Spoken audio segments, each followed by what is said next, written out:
Kembali ke video tutorial dari algoritma dan pemrograman dasar. Pada bagian yang keempat ini kita akan belajar mengenai perbedaan bilangan atau number dan teks atau string. Jadi yang diolah oleh program itu sebetulnya hanya dua. Kalau tidak bilangan, kemudian yang kedua adalah teks atau string. Jadi karena manusia kan hanya mengenal tiga hal. Yang pertama adalah bilangan dimulai dari 0 sampai 9. Kemudian teks dimulai dari A sampai Z, dan simbol. Simbol itu titik, titik 2, koma itu dengan simbol. Jadi sementara yang bisa diolah oleh program itu hanya dua, yaitu number dan string atau bilangan dan teks. Oke, kita akan lihat penggunaannya pada program Pascal. Kita buka Lazarusnya, program Lazarus, kemudian seperti ini. Terbuka, kita klik file, kemudian new, kita buat program, kemudian simpan.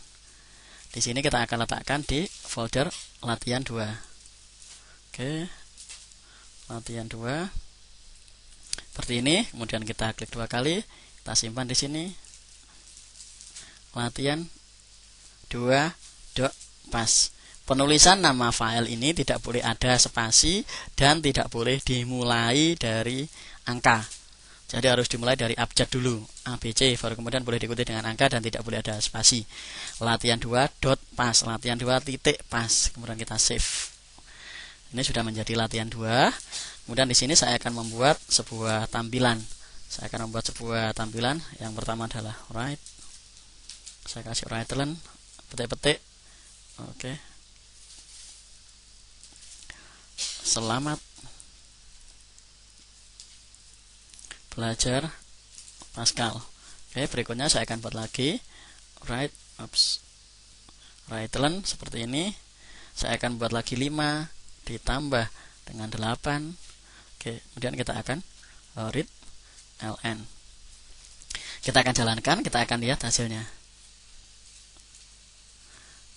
Selamat belajar Pascal. Kemudian di bawahnya ditulis 13. Kenapa ini ditulis 13?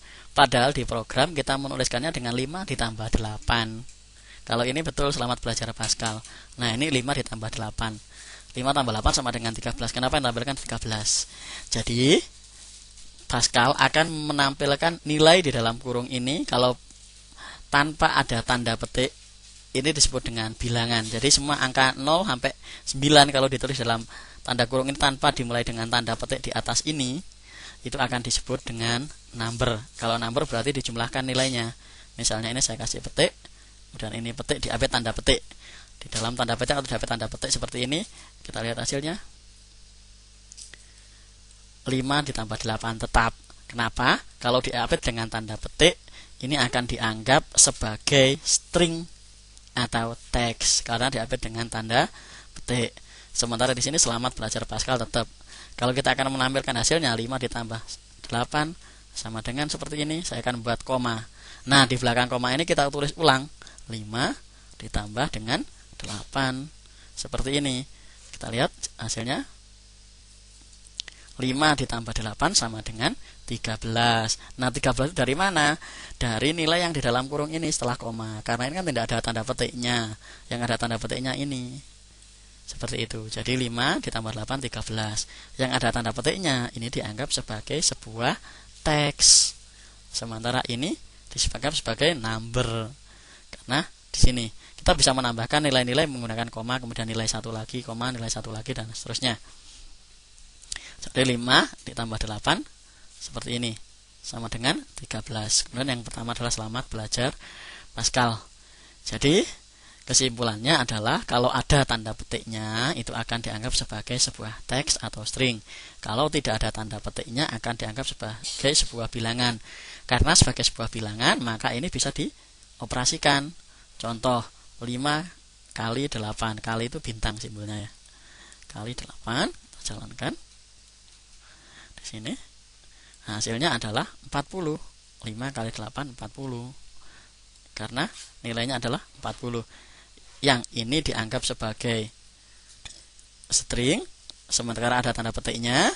Sementara setelah koma ada lagi, ini akan dianggap sebagai number atau bilangan.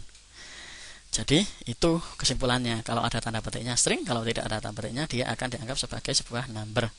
kalau penulisannya menggunakan angka dari 0 sampai 9. Jadi itu silakan dipraktekkan dan difahami. Terima kasih, kita ke materi berikutnya dari video tutorial ini.